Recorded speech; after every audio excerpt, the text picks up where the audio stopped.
ख्याल की संकल्पना करने के लिए और उसे साकार रूप देने के लिए मैं director general of police Madhya Pradesh Shri Maithili Sharan Gupt साहब की तहे दिल से शुक्रगुजार हूँ।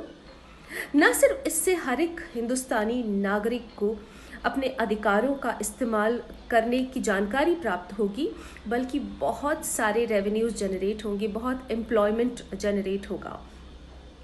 तो इसीलिए इस ख्याल को ज़्यादा से ज़्यादा लोगों तक पहुंचाने के लिए मैं आप सबसे गुजारिश करूंगी कि क्राइम फ्री भारत की यूट्यूब चैनल को सब्सक्राइब करें और उसकी जानकारी जब आप ले लें और अगर आपके जहन में कोई भी सवाल हो तो ज़रूर हम तक पहुंचाएं। और मैं शुक्रिया अदा करती हूं क्राइम फ्री भारत का मुझे अपनी कोर टीम में शामिल करने के लिए, ताकि हम जैसे नागरिक जो अपने आसपास किसी भी तरह के गुनाह को होते हुए देख रहे हैं और उसकी कंप्लेन करना चाहते हैं, उसकी सूचना पुलिस तक पहुंचाना चाहते हैं, तो हम खुद एज पुलिस इस काम को कर सकते हैं।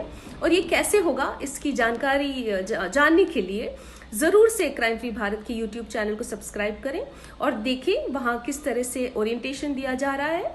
आप एसोसिएट हो सकते हैं, आप इससे जुड़ सकते हैं और ज़्यादा से ज़्यादा मात्रा में हम मिलकर हिंदुस्तान का, भारत का भविष्य उज्जवल बना सकते हैं। जय हिंद, जय भारत।